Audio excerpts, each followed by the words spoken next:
Hello, Assalamualaikum. Today, me myself, Iman, Aqil Darwish, Aqil Mukhlis, Airell Ikhwan, Ahmad Khayr, Chua, and Amirul Hakimi will be presenting about integration and differentiation. So, today we will be explaining sufficiently and concisely about this topic listed, which are: first, introduction to calculus, differentiation and integration, real-life application of differentiation and integration, and last but not least, questions that are related to integration and differentiation. Brother, What? what is calculus? So, in simple words, calculus is a large branch of mathematics that deals with subjects such as instantaneous rate of Brother? changes. What? How do you spell the word? Okay, how do you spell the word? I N S T A N T A N E O U S. So, instantaneous rate of changes, areas under curves, series and sequences.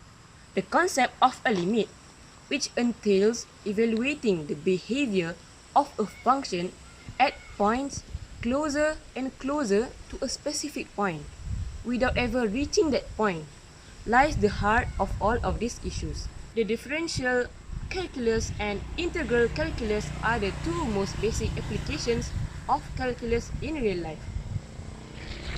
Before talking about the importance of calculus, I'm going to talk about the father of calculus, Isaac Newton and Gottfried Wilhelm Leibniz, independently developed the theory of infinitesimal calculus in the later 17th century. Basically, calculus could be essential for our survival since we need to develop and understand climate or population growth models, spread of diseases like COVID-19, or mechanisms to resolve conflicts or deal with economic and financial crises. Calculus can tell us everything we need to know about celestial body, weather patterns, electric and electronic circuits and systems, and the movements of sound and light, to name a few topics. It is very likely had a role in the creation of a large number of electronic items in your home. Hello and Assalamualaikum. My name is Amirul Hakimi from Turkey 2. Today I will explain about definition of differentiation. Definition. Differentiation is the process of finding the derivative or rate of change of a function. There are 5 basic differentiation rules you need to know in order to find the derivative of a function, which are constant rule, power rule, quotient rule, and chain rule. You also need to know the basic of concepts of limit and the gradient of a tangent. So let's start with the constant rule. The derivative of any constant is equal to 0. So for instance, the derivative of the constant 7 is equal to 0, and the derivative of, let's say, negative 9 is also equal to 0. Through that, you might be wondering, what is a derivative?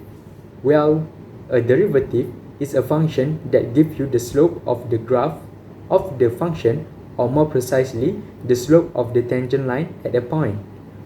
So let's say we have a function f of x equal to 4.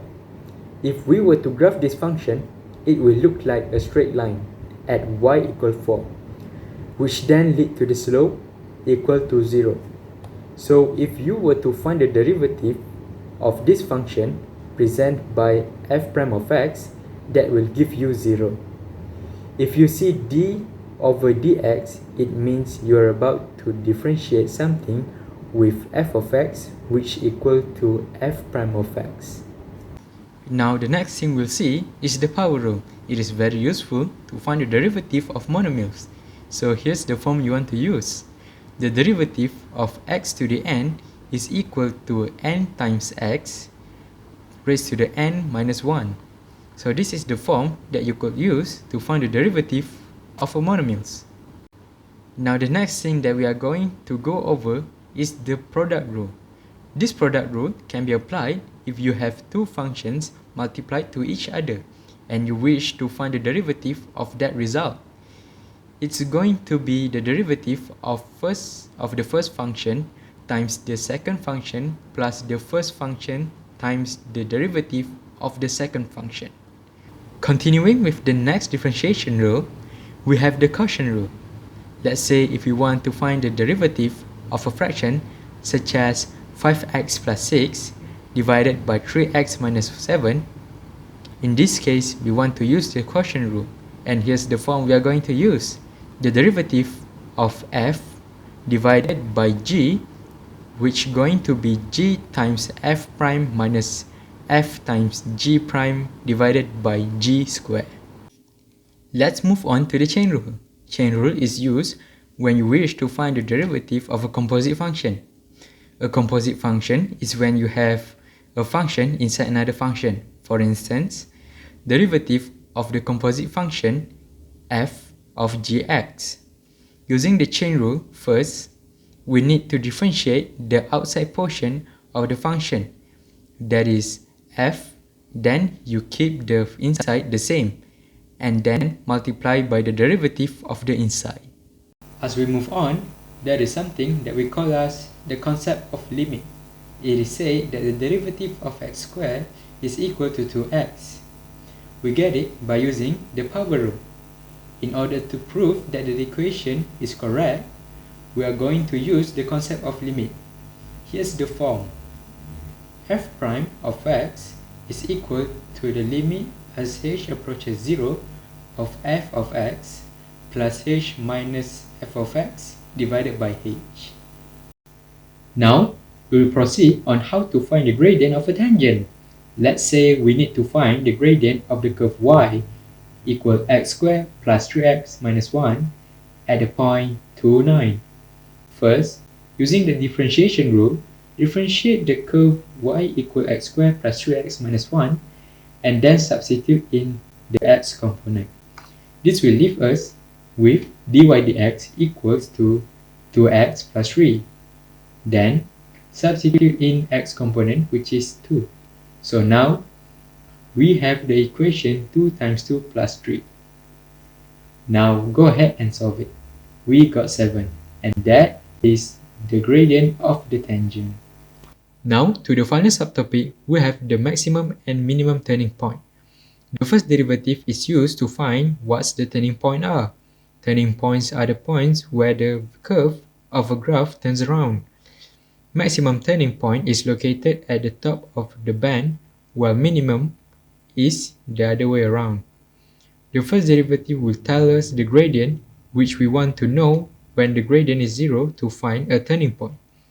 Then we have the second derivative to tell us the concavity, whether the curve is bending down or up. That's how you find the maximum and minimum turning point. Integration is a way of uniting the part to find a whole.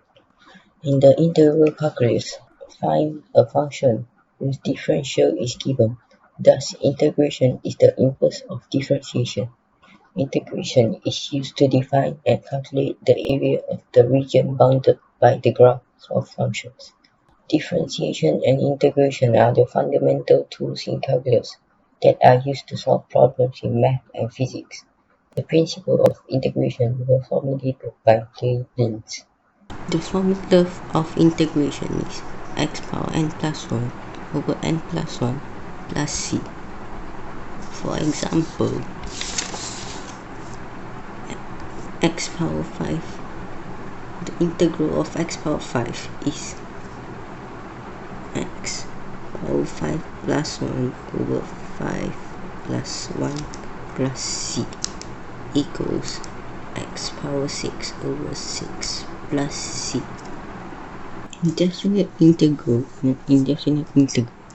The main difference between definite and indefinite integral is that a definite integral is defined as the integral which has upper and lower limits and has a constant value as the solution.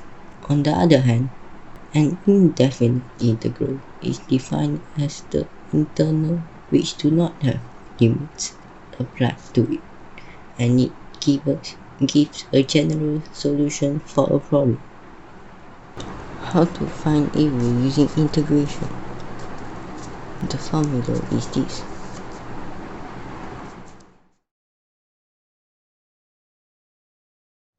Find the shaded region of y equal x cubed minus 4x squared plus 2x plus 5. So first step is we submit it to the formula.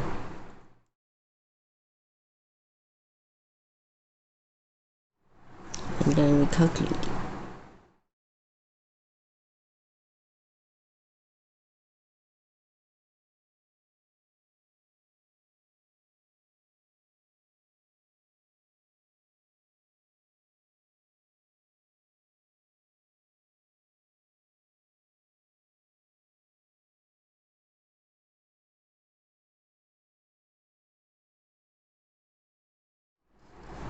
And finally, we get the answer, then over 3. How to find volume of revolution? The formula is this one. For example, we need to find the volume of revolution of the shaded region. First, we put it in this formula.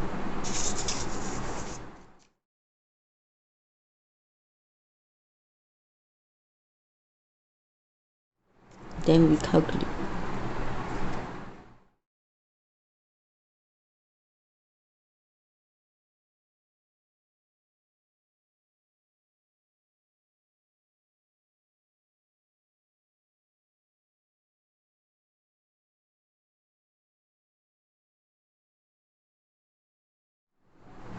And there you go. This is how you count the volume of revolution. Hello and Assalamualaikum. It's Kim again, and now I will explain how to solve the differentiation equation. We will start with question A. So we know that y can be changed to fx squared, and then we define derivative for each term, and we will substitute x for 4, and then we will get our answer, that is gradient of point M. So for the question B, negative reciprocal of 36 is negative 1 over 36, and then we input the numbers into y equals to mx plus b. Okay, so we know that formula to get y equals to negative 1 over 36x plus b. So, and then we solve for b using algebra, and then our final answer will be in form of y equal to mx plus b. So y equals to negative 1 over 36x, which is equals to 154 over 9. So for the question C, first we need to find the x point where fx squared equals to 0, and then next we will find the second derivative of fx. Okay, we will put in the numbers for the x into the second derivative and determine if they are lower than or more than 0. Okay, after we do all that, and then we will, now that we have the numbers for x, substitute it back into the original equation to get y values, and then our last step, finally plot on the graph, and we can identify that S is the maximum point while R is the minimum point. Now, let's look at some problems for integration.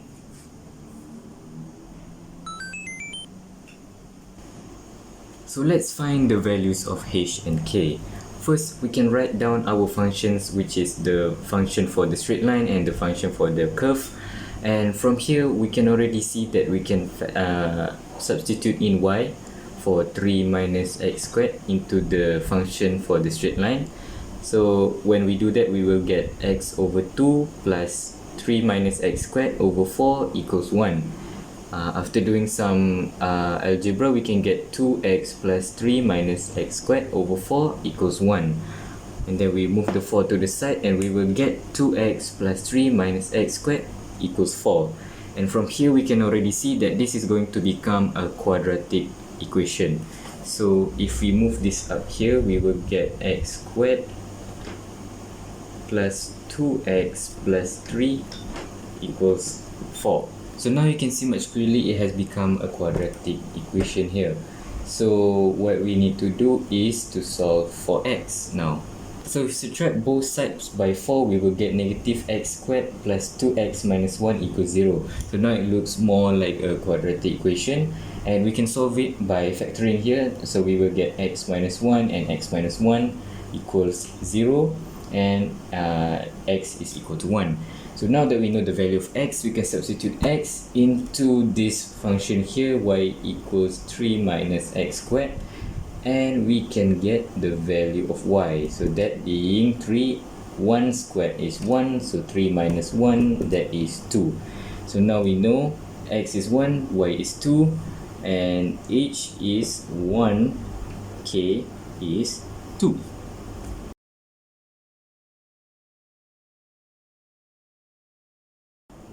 So first of all, let's rewrite the function x over 2 plus y over 4 equals 1 into y equals 4 minus 2x.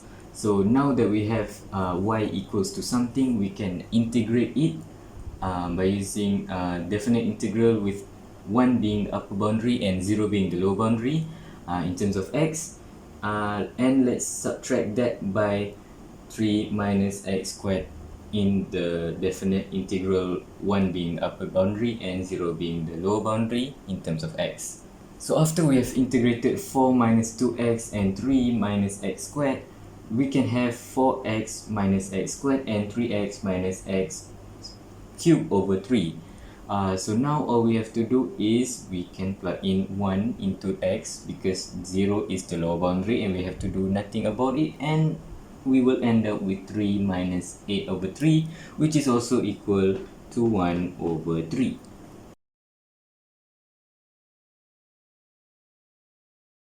Because of this question being so tough, there are actually 3 steps to be able to solve this problem properly. The first step being to take the function from the straight line and rewrite it as x equals 2 minus y over 2. After that, we can put it inside the formula to find the volume of revolution. So the upper boundary would be 4, the lower boundary would be 2, we have pi in front and we have to square this, and it will be in terms of y. So after we squared, it will look something like this, and we can now integrate it as a definite integral. So after we do that, we can get 4y minus y squared plus y cubed over 12. So after doing the steps for definite integral, which is substituting the y for 4 and 2 and subtracting them, we will get pi 2 over 3. So the second step is very similar to the first step we did just now, but we actually are going to use the function of the curve. So after rewriting the function of the curve, you will get the square root of 3 minus y, and we can put that into the formula and we will get pi, and the upper boundary will be 3, the lower boundary will be 2, and it will be in terms of y. So after we integrate it once, we will get 3y minus y squared over 2, 3 and 2, and after doing the steps for definite integrals, we will get pi 1 over 2. So now all we have to do is to subtract the first volume by the second volume. So that will be pi 2 over 3 minus pi 1 over 2, and that will give us pi over 6, and that is our final answer. You guys might have thought that this ridiculously hard subtopic have their specific use, right? Now, I'm gonna talk about their various application in various fields such as physics and business. Calculating the rate at which a quantity change is what differentiation is all about. It's about the slope's rotation in simple terms. Differentiation is a method to calculate required values at the same places other than the previously easily measured, calculated, known in such real-life cases. For example, we calculate the change of temperature with respect to time when cooling ice. Other examples including the rate of decay radioactive materials, the pace of bacterial growth, the deformation of an element along its length, and so on. Finding the maximum and minimum values of function is the most common application of derivative. For his firm, one would want to compute maximum profit and least loss. To tackle challenging geometrics, engineering simulation software heavily relies on differential equation.